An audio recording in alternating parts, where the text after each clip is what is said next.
Bueno, buenas noches, Claudia. Buenas noches, chicos. Muchas gracias por estar presentes el día de hoy. Y el tema que vamos a desarrollar hoy es justamente cinética e inhibición enzimática.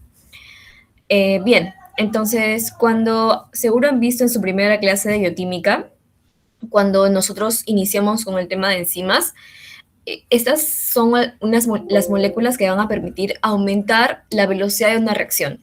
Esto quiere decir que una reacción de por sí se va a dar, ya sea que le tome horas, ya sea que le tome días, sí se va a dar. La cuestión es cuán rápido va a suceder esa reacción. Entonces, es en eso en donde intervienen las enzimas justamente, para que las reacciones se den rápidamente. Y además también esas reacciones van a ser específicas del órgano. Eso quiere decir, hay algunas enzimas que van a desempeñar la misma función, pero van a tener órganos en los que específicamente van a actuar con más rapidez. Por ejemplo, tenemos al gran ejemplo de la hexoquinasa y de la glucoquinasa. Ambas lo que hacen es aumentar un fosfato de la glucosa. Sin embargo, la hexoquinasa es más común en el hígado, en cambio la glucoquinasa es más en el intestino. Entonces, ambas van a generar lo mismo, la misma reacción, pero la hexoquinasa en el hígado va a hacer que la reacción sea más rápida que la glucoquinasa. Entonces, es muy importante que podamos justamente conocer esos términos porque el momento o la velocidad con la que va a actuar una enzima es lo que va a generar que una reacción sea rápida o no. Y también digamos que es el fundamento para que nosotros también podamos entender posteriormente cómo es que van a actuar los fármacos, que al final es el campo clínico de nosotros. Bien, entonces, cuando nosotros hablamos de cinética enzimática, vamos a tener que saber unos cuantos conceptos. El primero de ellos es justamente la ecuación de Michaelis-Menten. Ahora, esta ecuación, que como ven es como una hipérbola, en donde inicias, digamos, en un punto cero y aumenta exponencialmente rápido hasta llegar a un punto en el cual se mantiene estable por largo tiempo. Y se va a demorar bastante en llegar, como digamos, a la cúspide. Por lo tanto, tiene un rápido crecimiento, pero cuanto mayor cuanto mayor la enzima se sature de sustrato, la velocidad con la que va a hacer la conversión va a ser más lenta. Entonces, en los primeros minutos que actúe la enzima o en los primeros segundos, la conversión del sustrato al producto va a ser rapidísima, pero con el tiempo esta velocidad va a empezar a disminuir. Eso es lo que justamente nos quiere decir esta ecuación. La ecuación es la que nos permite representarlo en esta gráfica y lo que debemos hacer es solamente saber cómo es que actúa esta gráfica. Entonces, de manera, conceptual, esta ecuación lo que hace es describir la manera en la que la velocidad va a estar variando en relación al sustrato.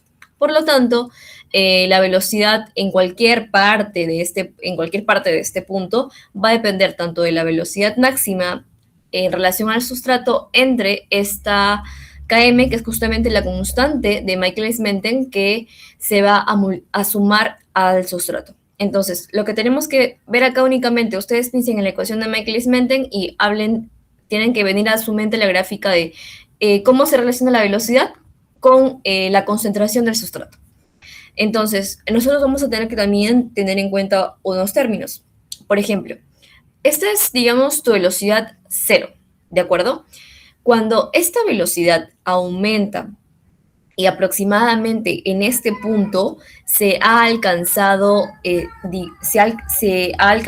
ya la concentración, la velocidad en la que la concentración del sustrato pues es máxima. Entonces, ¿eso qué quiere decir? Que cuanto menor sea la velocidad con la que se alcanza rápidamente el sustrato, eso quiere decir que la afinidad es muy alta. Porque, por ejemplo, con poco sustrato, ustedes van a poder llegar a la mitad de la velocidad máxima, que es lo que se requiere. Entonces, cuando ustedes llegan rápidamente a ese punto con poca cantidad de sustrato, hablamos de una muy alta afinidad. Y es un concepto que lo van a utilizar ustedes cuando hablan de farmacodinamia. Entonces, nuevamente, esto se demore, por ejemplo, requieras mayor cantidad de sustrato para alcanzar la mitad de la velocidad máxima, eso quiere decir que tienes una muy baja afinidad.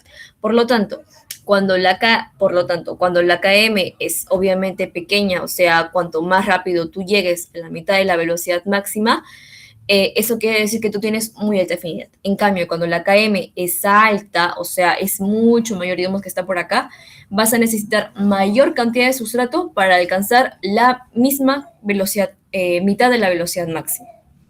Eso es lo que representa el KM y es lo que ustedes pueden ver acá, por ejemplo, que justamente esta KM es mucho menor y ha llegado a este punto recién a la mitad de la velocidad máxima.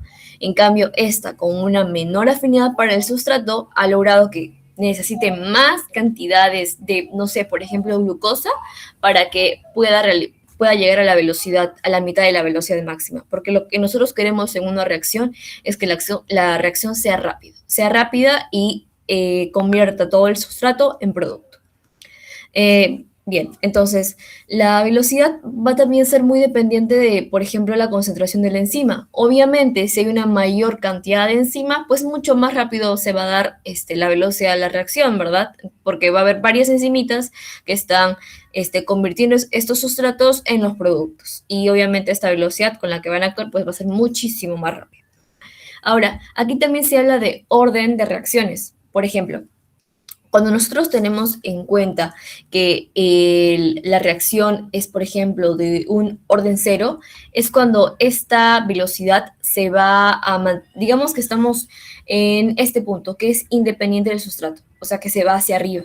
En cambio, ya luego, cuando se vuelve dependiente del sustrato, o sea, cuando necesita sustrato para que la velocidad tenga que aumentar, se habla de una velocidad justamente dependiente del sustrato.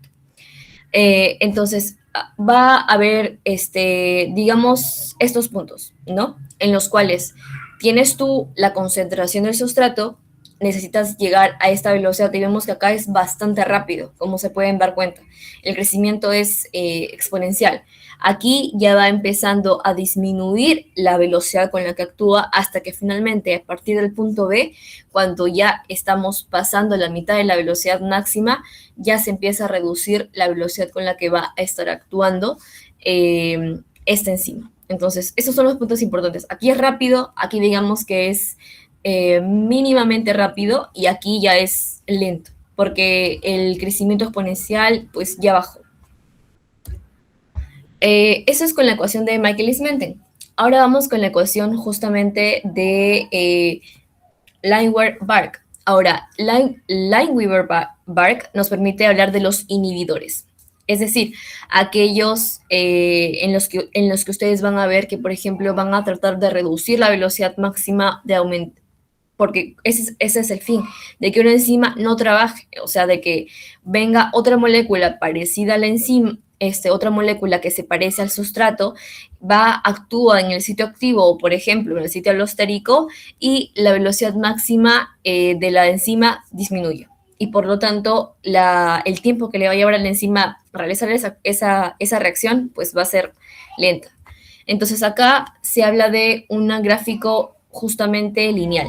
Aquí lo que tiene que ver es el gráfico lineal. Y digamos que todo lo invierten, ¿no? Acá está el sustrato, lo tienen que poner el sustrato elevado a la -1 y la velocidad nuevamente elevada a la -1. Y todo eso te va a dar esta pendiente. Luego tenemos la ecuación de Hill. La ecuación de Hill nos habla de una unión cooperativa. O sea, acá vamos a hablar de regulación. Entonces, esto va a ser el modo en el que hay algunas enzimas que van a unir múltiples, digamos que a la vez, va a tener varios sitios activos en los que todas las enzimas van a ingresar. O sea, va a ser una unión de cooperatividad, en la que entre este sustrato, entre el siguiente, entre el otro y todo a la vez, de tal modo que esta enzima pueda trabajar rápidamente. Y se menciona que justamente la ecuación de Hill describe esta unión cooperativa que es propia y que genera esta curva sigmoidea. Y como ven, siempre se trata de ver relación entre velocidad y concentración de sustrato. Y la ecuación de Hill sigue y es muy similar a la curva de disociación de la hemoglobina, como esta curva hiperbólica, porque es una hipérbole, es similar a la curva de disociación de la mioglobina. Bien, entonces vamos a ver cómo es que podemos relacionar esos conceptos que acabamos de ver. Por ejemplo, se menciona que la amilasa salival es una enzima que va a digerir el almidón de la dieta, ¿verdad? Suponiendo que la amilasa salival sigue la cinética de Michael Smenten, ¿cuál de los siguientes describe mejor una característica de la amilasa salival? Por ejemplo, se dice lo siguiente: la velocidad de la enzima es la mitad de la velocidad máxima cuando 100% de las moléculas enzimáticas contienen sustrato. Como justamente han visto, no es así. La velocidad de como al cómo se refiere es cuando tiene que ser la mitad de la concentración del sustrato que ha estado teniendo la enzima. Lo otro que te menciona es, la velocidad de la enzima está a su máxima velocidad cuando 50% de las moléculas de la enzima contienen sustrato unido. No, no está a su máxima velocidad, tienen que estar en la mitad. La velocidad de la enzima está a su máxima velocidad cuando todas las moléculas de la solución están unidas por la enzima, tampoco. Y la velocidad de la reacción depende de la concentración de la enzima. La velocidad va a depender nuevamente, recuerden, de la concentración del sustrato. Bien, entonces, ¿cuál es la clave? La clave correcta es el hecho de que la velocidad de la enzima va a ser la mitad de la velocidad máxima cuando el 50% de las moléculas de la enzima van a contener el sustrato activo. Lo que esta definición describe es justamente la KM. La KM es digamos, aquel término que va a referirse a cuando la cantidad de sustrato, cuando la mitad de la velocidad máxima es cuando la velocidad es mitad de la velocidad máxima. Entonces nosotros tenemos que fijarnos que la velocidad de la enzima va a ser la mitad de la velocidad máxima cuando el 50%, y no todas, porque si estuvieran todas unidas, el sustrato sería que estaría por acá, y como ven, la velocidad no se encuentra en la mitad de la velocidad máxima. En cambio, cuando está en este punto, ya se ha llegado a aproximadamente la mitad de la concentración del sustrato, y la otra mitad va a tener un crecimiento muy lento. Bien, luego tenemos a la glucokinasa pancreática. En un paciente con MODY, o sea, un paciente que tiene diabetes gestacional de inicio en los jóvenes, tiene una mutación que va a reemplazar un residuo de leucina por otro de prolina. O sea, son estos pacientes que, dependiendo del tipo MODY que tienen, pueden necesitar o no un tratamiento más agresivo. Algunos pueden solamente necesitar sulfonilurias, otros pueden incluso necesitar insulina. Entonces, el resultado fue que la KM, recuerden que es la KM, es el punto en el que el sustrato, la concentración del sustrato, está a mitad de la velocidad máxima. Para la glucosa disminuyó de un valor de 6 a un valor de 2.2.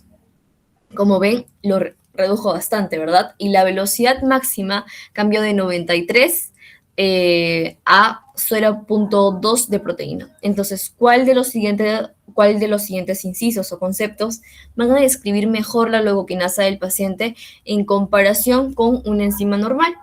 Es el hecho de que, como vemos, la glucokinasa, el hecho de que haya reducido bastante tanto el valor para la glucosa como el valor de las proteínas, significa que la KM en este punto fue que tuvo que tener una muy alta afinidad, porque justamente requiere concentraciones más bajitas a comparación de un valor normal para lograr que un paciente, para lograr que un paciente llegue a cierta velocidad. Entonces, en lugar de que necesite 6, solamente necesita 2.2. En cambio de que la glucokinasa necesite 93, solamente necesita 0.2. Por lo tanto, son menores concentraciones de sustrato en los cuales se va a alcanzar la mitad de la velocidad máxima. Y esto pueden entenderlo como el hecho de que el paciente tiene esta glucoquinasa tiene una mayor afinidad. Entonces, ¿qué es lo que pueden ver acá? Que la enzima del paciente requiere concentraciones más bajas de glucosa para alcanzar la mitad de la velocidad máxima, ¿no? Entonces, eso es lo que ustedes pues pueden entender a partir de esto. Ahora, la enzima del paciente es más rápida que la enzima normal a concentraciones de glucosa. No, recuerden que tiene que estar justamente en este punto, en 2.2. La enzima del paciente va a ser más rápida que la enzima normal a concentraciones de glucosa mayor a 2.2, tampoco. A concentraciones de glucosa cercanas a la saturación, o sea, cuando por ejemplo ya esté entre el 100%, el paciente va a necesitar 90, 100 veces más enzima de lo normal. No, de hecho va a necesitar un poco porque con poquito sustrato va a alcanzar mayores concentraciones. Bien, hay factores que van a justamente afectar la velocidad de reacción. Entonces, ¿qué factores son los que van a intervenir? En primer lugar, nuevamente, les comento lo siguiente, ¿no? Que las enzimas no van a cambiar en absoluto el equilibrio de la reacción. Lo que hacen es cambiar la velocidad con la que alcanzan, con la que se va a alcanzar el equilibrio. En la que, por ejemplo, esa es una reacción en la que no se ha utilizado ninguna enzima. Ven que la energía que se necesitó para llegar a ese estado de transición y que luego esto cambie a su estado final es mayor, o sea, se necesita más energía, más gasto calórico. En cambio, si tú tienes una reacción catalizada, o sea, con la enzima, vas a requerir menor energía para llegar de ese estado inicial, pasar al estado de transición y finalmente llegar al producto. Por lo tanto, no requiere tanto gasto. Entonces, eso también es un plus o es un efecto que nos da una reacción enzimática, que no vas a gastar energía tanto como lo harías en una reacción sin catalizador. Bien, aparte también, ¿qué factores intervienen? Obviamente la concentración del sustrato. A mayor concentración de sustrato, pues tiene que ver, van a observar ustedes que conforme se ha ido aumentando la concentración, mayor ha sido la velocidad, ¿no? El cómo vaya a crecer también es lo que se va a mantener, diferente, ¿no? Porque, por ejemplo, como vieron, a partir del punto B ya hacia arriba, cuando está llegando casi a la velocidad máxima, la concentración del sustrato ya sigue como una velocidad constante hasta que por fin, digamos, más allá logra llegar a la velocidad máxima.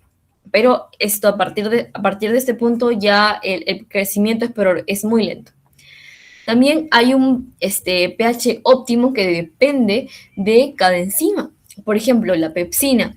La pepsina, que es una enzima gástrica, obviamente esta va a necesitar un pH adecuado, porque si no, la enzima no puede trabajar, que tiene que ser un pH ácido. En cambio, otras moléculas como la colecistoquinina, como la fosfatasa alcalina, que necesitan un ambiente, un ambiente alcalino, obviamente las cantidades de pH tienen que ser entre 9 a 11, entre 7 a 9. Entonces, esto lo que nos quiere decir es que cada enzima va a tener su propio pH. Y es esto lo que va a permitir que la reacción se dé con normalidad. No hay un pH estándar para todas las enzimas, sino que es independiente. En la saliva, que tiene un pH ligeramente ácido, tiene que tener entre 6 a 7. La secreción gástrica, que tiene un pH bastante ácido, o la secreción pancreática, que tiene un ambiente bastante alcalino, pues van a permitir que las enzimas actúen de cierta forma. Si, por ejemplo, estás en la fosfatasa, a ver, digamos, imagínense que haya una gran producción de ácido y este ácido baje a la zona, pase de gástrico, pase el antropilórico y llegue a la zona duodenal. Y llegue ácido a esta zona duodenal. ¿Qué va a pasar en esos pacientes? En esos pacientes la lipasa pancreática no va a funcionar. ¿Y qué pasa si la lipasa pancreática no funciona? Los lípidos no se degradan, los lípidos no se pueden absorber y el paciente empieza con a la falta de degradación de lípidos, todo se libera, por lo tanto, todo sigue por el uso intestinal sin degradarse y se genera una esteatorrea. Entonces, por eso es importante que cada enzima esté a un pH en específico. También la temperatura. Ahora, hay una temperatura óptima, sí, para estándar para todas las enzimas, ya que las enzimas trabajan dentro de nuestro cuerpo, entonces tienen que estar esa temperatura en específico. En la que obviamente, si es que están, ya sea, están, digamos, elevándose la temperatura, se eleva, hasta ese punto trabaja. Sin embargo, luego aumenta más la temperatura, ya las enzimas dejaron de trabajar porque se redujo la velocidad de la reacción, porque ya la enzima se ha desnaturalizado. Entonces, es una campana, mientras asciende, aumenta la temperatura, trabaja, y la velocidad máxima está trabajando y dando toda la reacción, pero ya con el mayor a esa temperatura, pues las enzimas dejan de funcionar. Por eso es que se trata la fiebre, si no, no se tratara. Bien, entonces hablemos ahora sí de inhibidores. ¿Qué inhibidores conocemos? Y ¿qué es un inhibidor, de hecho?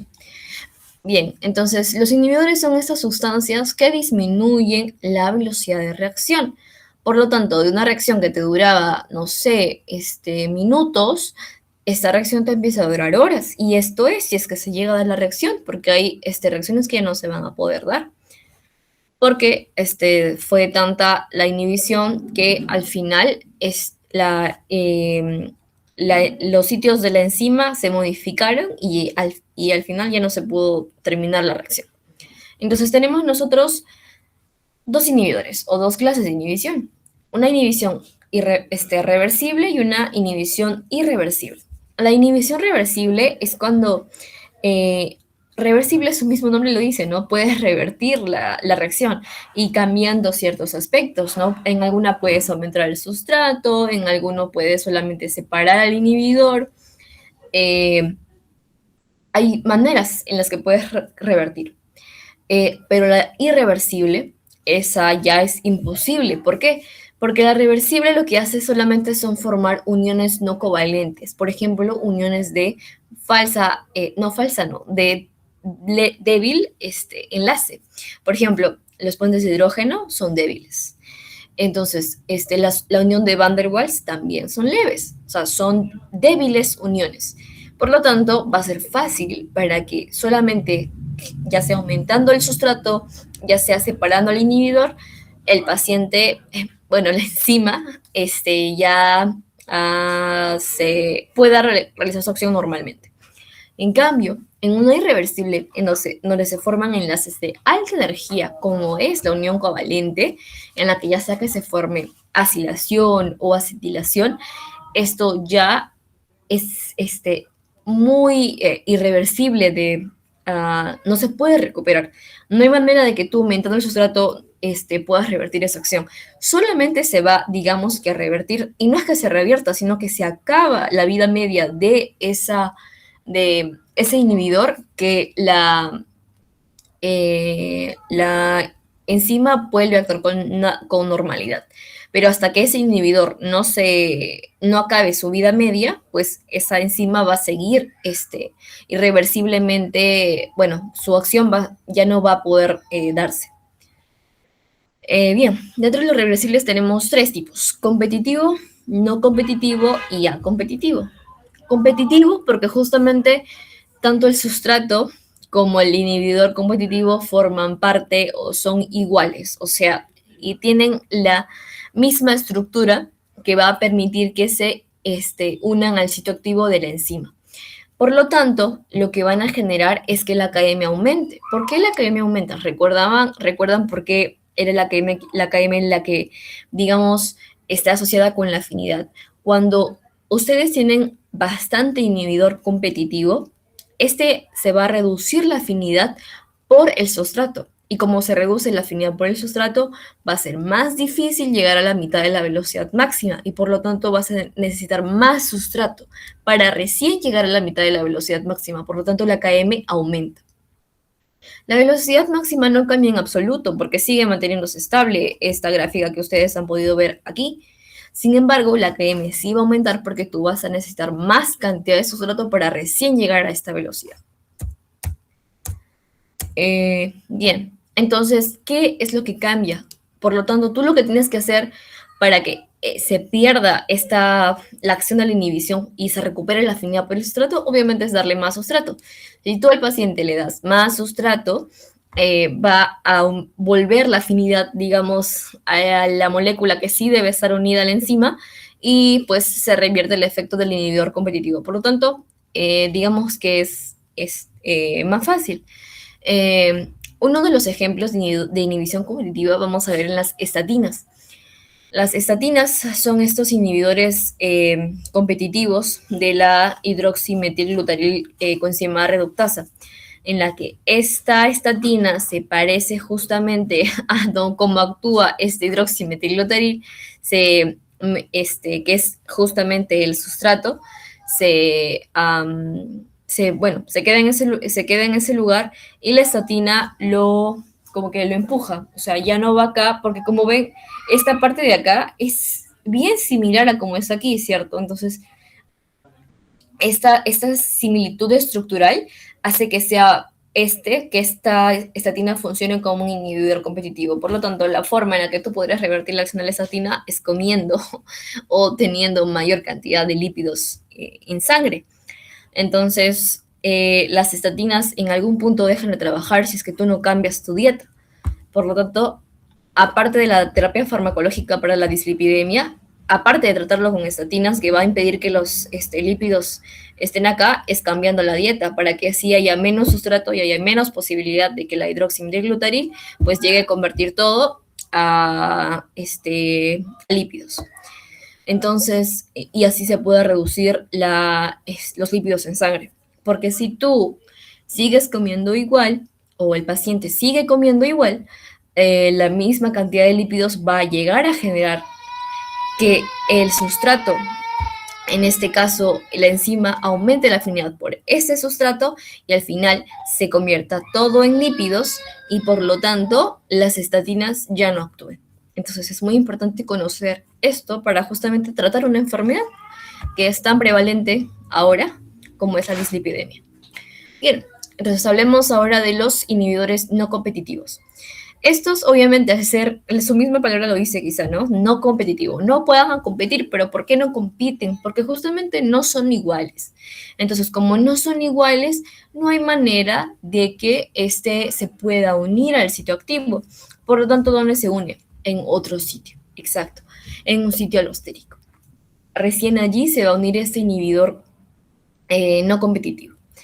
Por lo tanto, ustedes aumentando el sustrato van a poder cambiar, o variando el sustrato van a poder cambiar la acción de la enzima. No, no se va a poder. Entonces, lo que sí va a cambiar, sin embargo, es la velocidad máxima. ¿Pero por qué va a cambiar la velocidad máxima? Lo que va a ocurrir es que este inhibidor no competitivo, al estar actuando en otro sitio, lo que va a generar es una modificación estructural que va a impedir que el sustrato se llegue y se una a esta, y por lo tanto, la velocidad con la que antes actuaba, que era pues rápida y era alta, la velocidad empieza a disminuir. Ya no actúa a una velocidad de 5 milímetros, digamos que actuaba, podía convertir 5 miligramos o 5 miligramos de glucosa en un segundo. Ahora no, ahora recién va a actuar con 2 miligramos de glucosa, recién en un segundo. O sea, todo está disminuyendo porque ha cambiado tanto estructuralmente los sitios activos de la enzima que obviamente no hay forma de que tú aumentando más sustrato pues puedas llegar a permitir que la reacción avance porque el sitio activo está modificado y si está modificado el sustrato, bueno, la enzima no va a poder actuar en el sustrato y por lo tanto no se va a poder dar un producto. Entonces, aquí lo que se disminuye es la velocidad máxima, más no el Km, porque acá no se afecta la afinidad. El Km permanece indistinto, lo que sí va a disminuir es la velocidad máxima, ya que al cambiar todos los sitios activos van a generar que, sin importar la cantidad de sustrato, la velocidad con la que actuaba la enzima empieza a caer, empieza a ser lenta. Y la única forma de que nosotros revertamos esto es a través de quitando el sustrato, nada más. Luego tenemos a una inhibición acompetitiva. La acompetitiva es cuando este inhibidor llega y entra al complejo enzima de sustrato, no cuando llega solo. Entonces, tenemos nosotros acá la enzima, llega el sustrato. El inhibidor acompetitivo llega y se une a ambos, al complejo enzima-sustrato, nunca cuando la enzima está libre. Entonces, cuando pasa esto, hablamos de una inhibición acompetitiva, y cuando pasa esto, es decir, cuando la enzima se une a un sitio diferente del sitio activo, se habla de una inhibición no competitiva. Pero ambos van a dar, obviamente, un complejo inactivo en lo que la enzima no va a funcionar. Por lo tanto, ¿qué va a pasar? Que obviamente la velocidad máxima empieza a disminuir. Y también, debido a que llega e interactúa con el sitio activo, va a generar una disminución al permitir que, digamos, haya más captación con enzima sustrato, o sea, que el inhibidor competitivo te genere que solamente actúe a nivel del complejo enzima sustrato, o sea, quiere que haya más afinidad de la enzima por el sustrato. Entonces, esta mayor afinidad va a generar que la Km disminuya, porque recuerden, mayor afinidad, menor Km, o sea, menor cantidad de sustrato que tenga que estar para que la velocidad de la reacción llegue a la mitad de la velocidad máxima. Entonces, la célula se vuelve más afín, pero más lenta. Eso es lo que pasa, más afín, pero más lenta. Y finalmente tenemos a una inhibición irreversible, en la que hay una modificación covalente. Aquí tenemos principalmente por ejemplo, el ácido acetilsalicílico. El ácido acetilsalicílico es un AINE, es un inhibidor de la ciclooxigenasa, un inhibidor irreversible de la ciclooxigenasa 2. Y por lo tanto, lo que va a generar es que al unirse tan fuertemente a ese, digamos que es que su potencial analgésico y antiinflamatorio es bastante alto. Entonces, con esto únicamente tienes que esperar que la vida media de la enzima, la vida media ya sea del enzima o ya sea del fármaco, disminuya para que recién se acabe la acción. No lo puedes revertir tú, sino que tiene que revertirse intrínsecamente. Y acá hay algunos ejemplos de cómo pueden interpretar estas inhibiciones, ¿verdad? Entonces, nosotros teníamos con el inhibidor competitivo, sin el inhibidor competitivo. Recuerdan, con el inhibidor competitivo lo que haces es aumentar la reacción, o sea, tú aumentas la Km. Bien, entonces, el hecho de que la Km aumente, esto va a generar que el producto, o sea, 1 menos algo que se haga mucho mayor, empieza a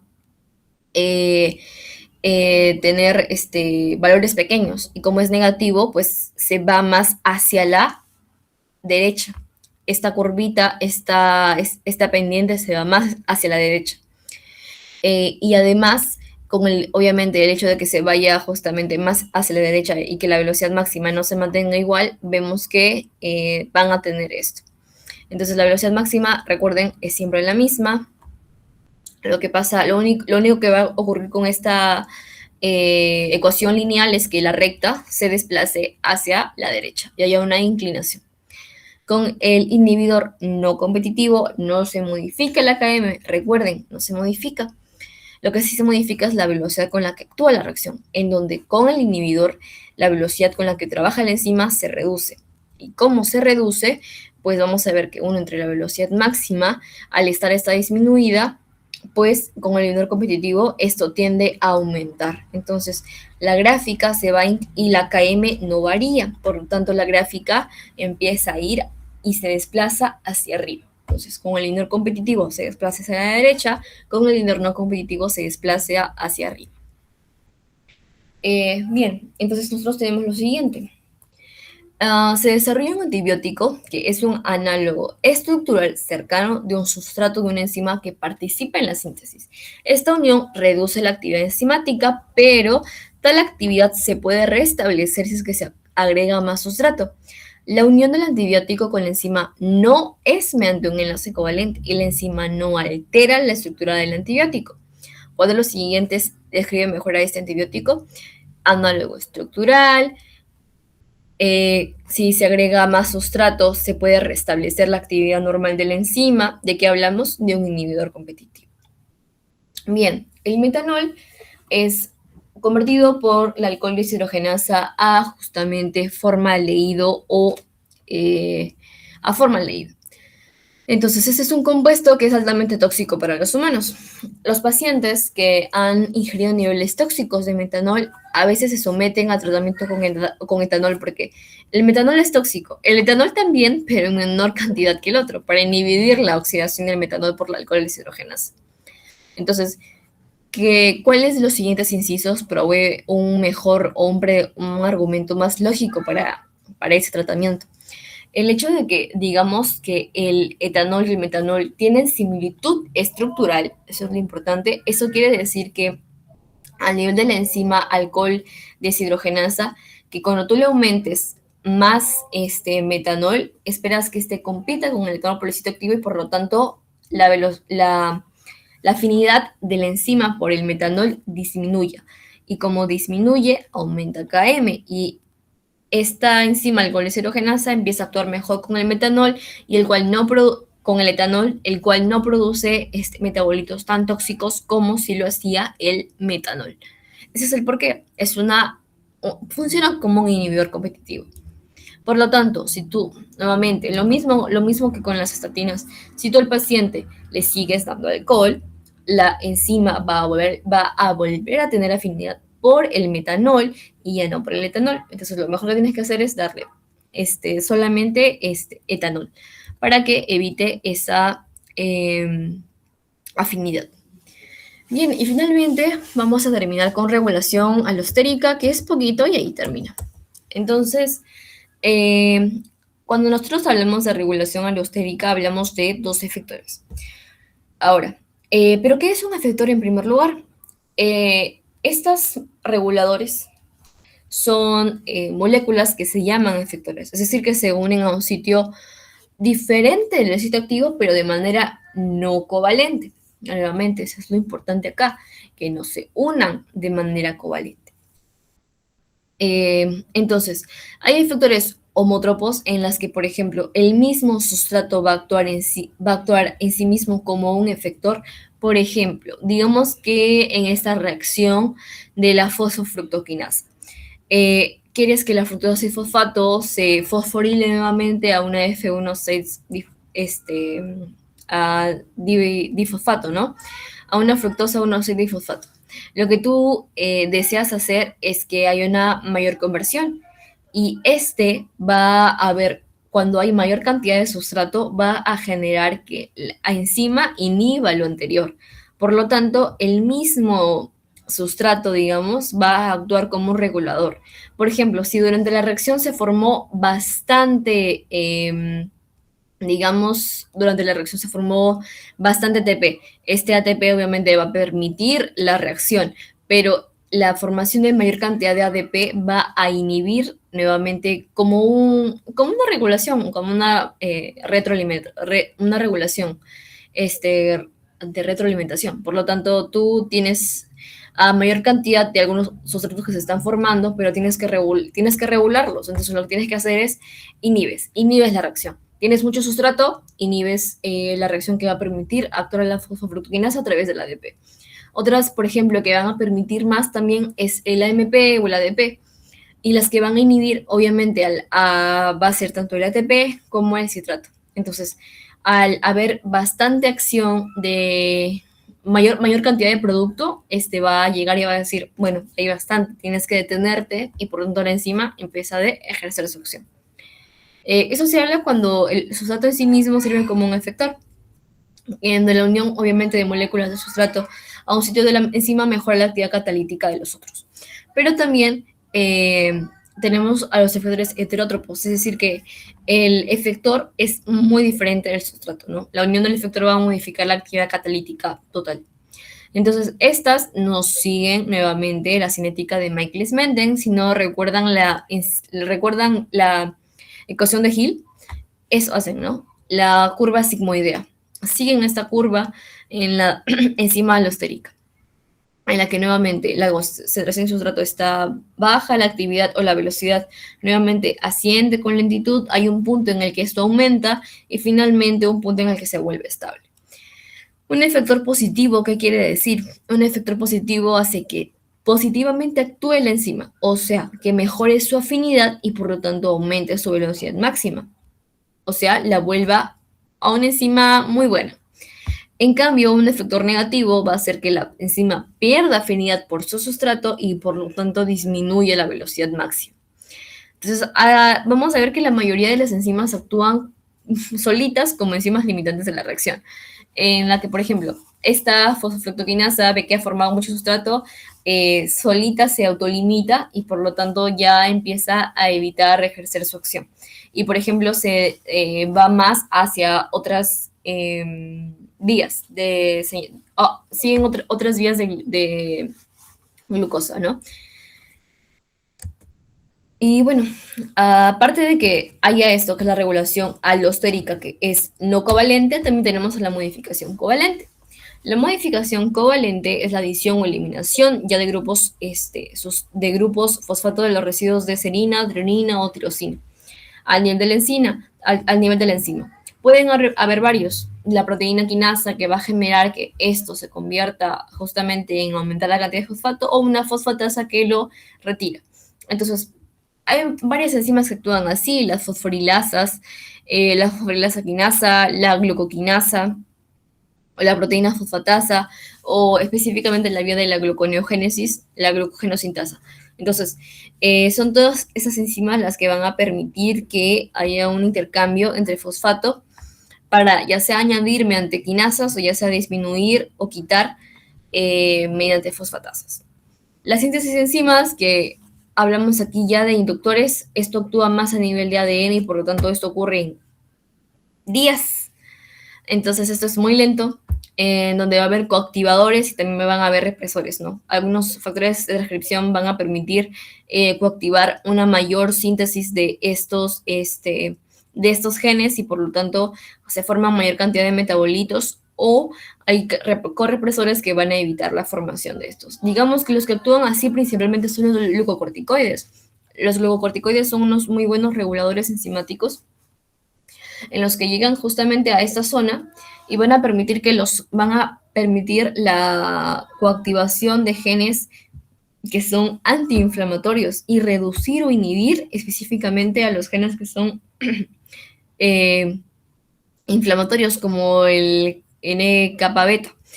El NKB, entonces estos inhibitorios los empieza a reducir, los inflamatorios los empieza a reducir y los antiinflamatorios los empieza a aumentar y permite la formación, pero esto lleva, como ese nivel de genes, esto lleva más tiempo, ¿no? Entonces, el efecto que tenga que ver con síntesis o degradación de la enzima es algo que va entre horas a días. La modificación covalente es algo que lleva puede ser de inmediato o puede ser a minutos, y todo lo que tiene que ver con con regulación alostérica es algo que lleva justamente a un tiempo limitado. Un tiempo inmediato, es rápido. Bien, una enzima limitante de la velocidad cataliza el primer paso en la conversión de metabolito tóxico en un producto de excreción por la orina. ¿Cuál de los siguientes mecanismos de regulación de esta enzima puede promover más protección al cuerpo? ¿Qué es lo que le va a promover más transcripción al cuerpo? Obviamente, si es que esta enzima cataliza la reacción de un metabolito tóxico por un producto de excreción, o sea, permitir la eliminación, lo que tú deseas, lo que tú quieres es que se incremente más rápido la síntesis de enzimas. Entonces, esta toxina debe actuar a través de la transcripción genética para incrementar mucho más la síntesis de enzima. Eso es lo que tú quieres. No que el producto de la vía actúe como un inhibidor alostérico para la enzima limitante de la velocidad, sino lo que va a ofrecerle más, claro que le ofrece protección, pero lo que le va a ofrecer más protección es que al final esta enzima se incremente en mayor preponderancia. Para que así este metabolito tóxico al final se excrete por completo. Bien, tenemos ahora a la última pregunta, en donde, bueno, se menciona lo siguiente. Los músculos de un corredor usan glucosa como fuente de energía, como ya sabemos. El músculo contiene depósitos de glucógeno que son degradados en glucosa 1-fosfato por medio de la glucógeno fosforilasa. Una enzima alostérica. Actúa de inmediato. Suponiendo que una enzima alostérica tiene las siguientes propiedades cinéticas, o sea, que la velocidad máxima es de 25 y tiene una km de 1, estos parámetros son medidos en presencia de un activador alostérico. ¿Y cuál de los incisos describe mejor un hallazgo de este experimento? Entonces, lo que tú quieres en este paciente es que como es un regulador alostérico, lo que tú dices en este paciente es que todo actúe más rápido, ¿verdad? Es decir, que la KM sea alta, tenga una alta afinidad. ¿Y cuáles de esas respuestas, porque la velocidad máxima no va a cambiar, eh, va a generar un cambio en el KM, que sea más afín? Que sea más afín, recuerden que es una KM baja, por lo tanto tiene que ser menor a 1. ¿Y cuál de estas tiene un valor menor a 1? La A. Tiene un valor de KM de 0.2, o sea, ha vuelto la enzima más afín, porque al final eso es lo que tú quieres. Lo que quiere justamente ese experimento es aumentar, que sea una enzima alostérica que permita aumentar la afinidad de esta enzima por su sustrato.